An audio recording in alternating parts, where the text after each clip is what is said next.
Good morning, afternoon, evening, whatever time you're watching this second grade. This is Miss Jackson coming at you with some new music stuff. I hope that you're having a really great time on your extended break. So to prepare us when we come back to school, I want to talk about something new. I know we talk about new things in music all the time, but usually when we talk about the new things in music, we use these cards to signify that it's something that we don't know yet. And so this one says a new rhythm. And when we talk about new rhythms, that's what we're thinking about is like ta or tt or rest or things like that. Recently, we used this one to talk about a new note, which was la. We also used it to talk about so and mi. But there's this other card that just kind of hangs out with there. And this one says a new musical term. And when we talk about a new musical term, that means something outside of the realm of notes and rhythms, something totally different that we're going to bring up today. So that's what we're going to talk about. And our new musical term for today is going to be measures and bar lines. Measures and bar lines. And so when we talk about measures and bar lines, those two things kind of make music easier to read. Just like when you would write a sentence in school or in English, your teachers ask you to instead of just saying one word at a time, to smash a bunch of words together and make a sentence. And so if I was going to write a sentence easily, because I'm wanting it right now, I wrote, I like chicken nuggets. That's what I have right here. I like chicken nuggets. And I made one big sentence that says that. I like chicken nuggets. Your sentence in music is like a measure.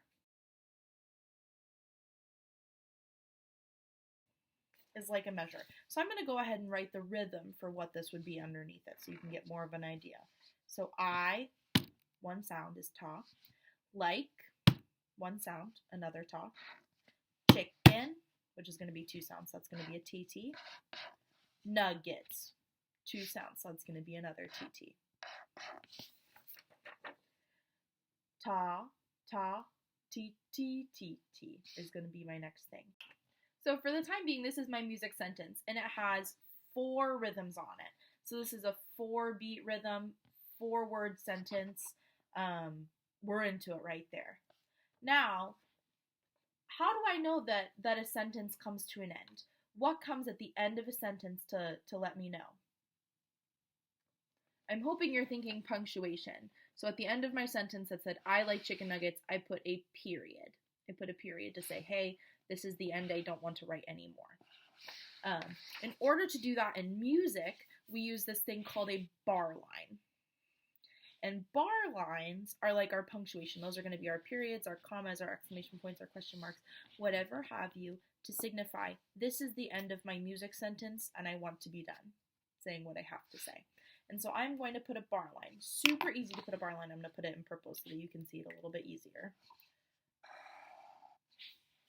To make my music sentence, I put a bar line at the end of my sentence. I put a bar line at the end of my sentence. So I know that this is the end. That's it. So in between these 2 bar lines, that is called a measure. And the little purple line right here and right here, those are called bar lines. That's what helps me make a music sentence. Now you'll notice that my music sentence was rather short. It was only 4 words long, and then for my regular sentence that I like chicken nuggets, and it was only 4 heartbeats long for my rhythm sentence, which was ta, ta, ti, ti, ti, ti. And we do this because of a thing called time signature. Now, time signature tells you the number of heartbeats that go into a measure.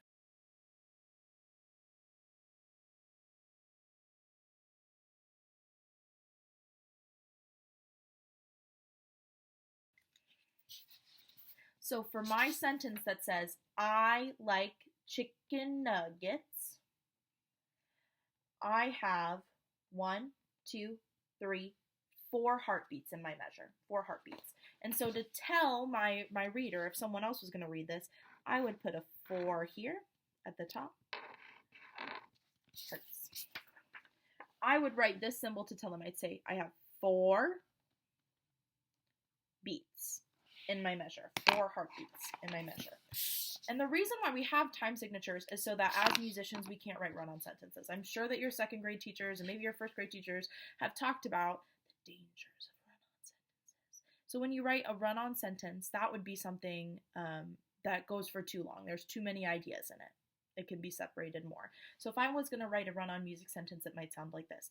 I like chicken nuggets because they taste good. I also like cupcakes, and I think that they're really yummy, and when I eat them, they make me feel happy, and I like to share them with my friends because they're really good. That's too many ideas in one sentence. The time signature limits the amount of ideas that you can put in your music sentence so that you don't have run-ons.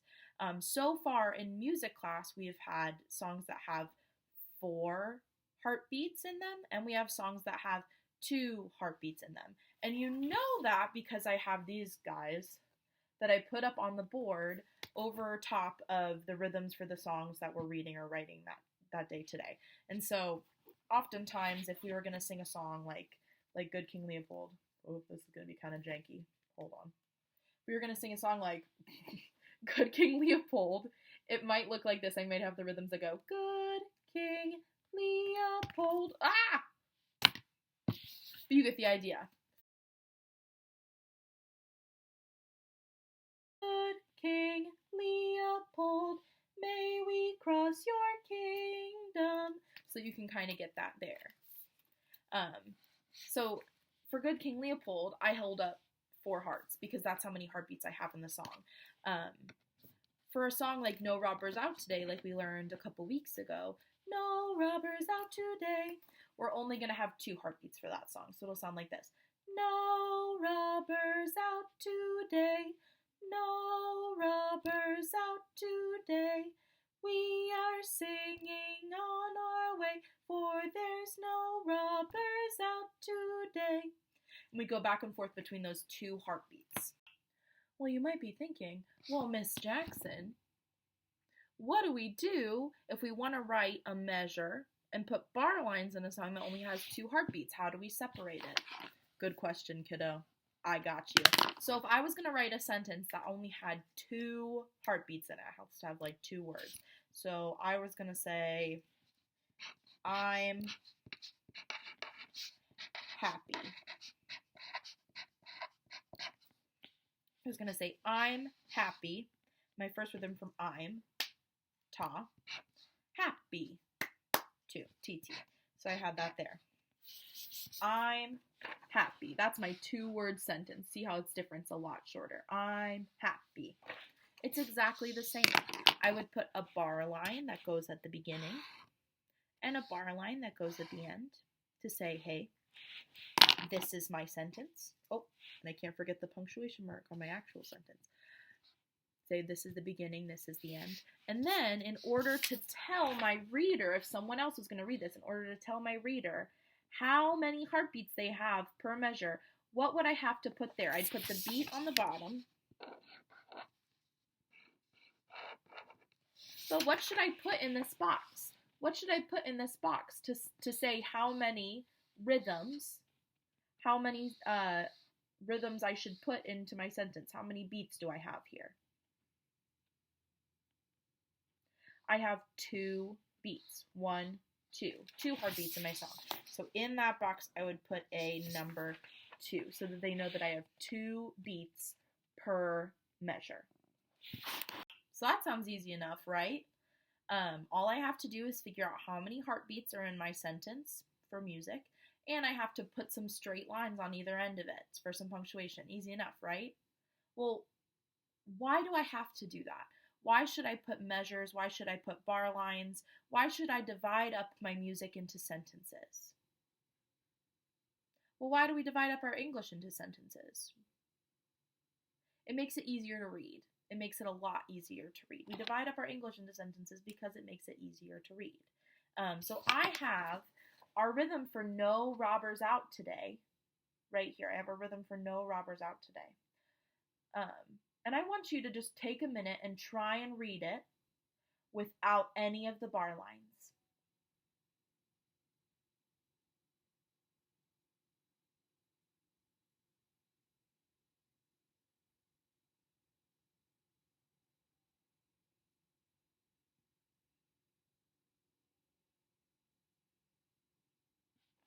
Now, you're such smart musicians, I'm assuming you got through that. You're super good at reading ta and TT, and we're ready to go.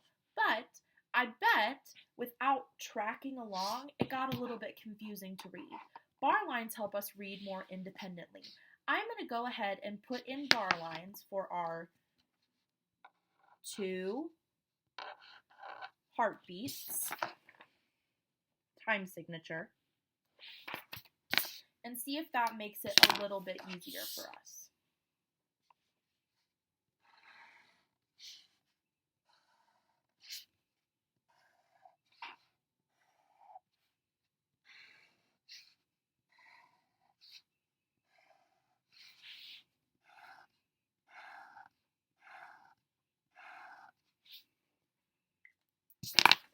See if this makes this just a little bit easier for us to read by ourselves. Take a moment and try to do that, and then I'll do it with you.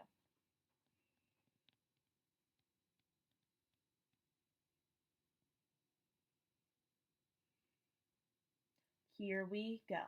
Ta, ti, ti, ti, ti, ta. Ta, ti, ti, ti, ti, ta. Ti, ti, ti, ti, ti, ti, ti, ti, ti, ti, ti, ti, ti, ti, ta. And then if you notice this little guy at the end, this is called a double bar line. I wrote 2 here. And that's a special thing that we have in music that we don't really have in English, so props to us. That says, this is like the end, there's no more at all. Like at the end of a movie, sometimes in cartoons they'll put a big old sign that says, the end, to let you know that you're done. That's what the double bar line does in music. It says, nope, no more. I bet you that you thought that that was a little bit easier to read. All that our bar lines and our measures do in our music is help to organize it so that our minds can understand it a little bit better. So in your music work for this week, I want to practice dividing up our measures into 2/4 and 4/4, 2 beats per measure, and 4 beats per measure phrases and sentences with bar lines. And I'll show you a little bit about how to do that now. All right, boys and girls, so in our music work, we might see something that looks a little bit like this. You have a piece with a bunch of rhythms that has no bar lines.